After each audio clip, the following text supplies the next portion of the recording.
Hey everybody, it's Beth. Today I'm using this 24-ounce can as well as some fabric from Dollar Tree.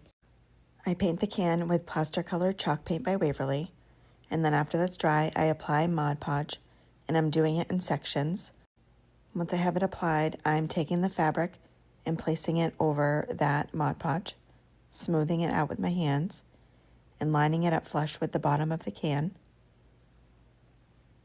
I then flip the fabric over and do another section, and I do this until I have the entire outside of it covered.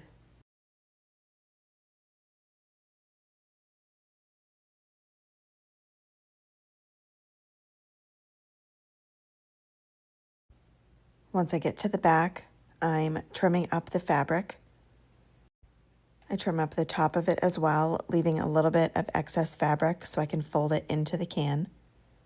I finish Mod Podging it around the can.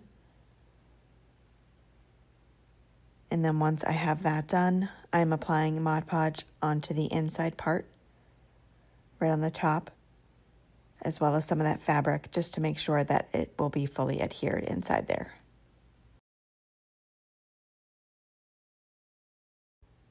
I go around with my heat tool, just making sure that is fully attached and completely dry. I then am using this printable I created on the Canva app. It's 3x3, and I apply some Mod Podge to some cardstock and place down that printable. I just printed it on regular printer paper. I use some parchment paper to smooth that out, dry that completely, add another layer of Mod Podge and dry that. I trim it up, and I was originally going to do it as a square because I have a little bit of color behind the tag, but I decided to trim it all the way and just have the tag I had printed. I hot glue that to the front of the can.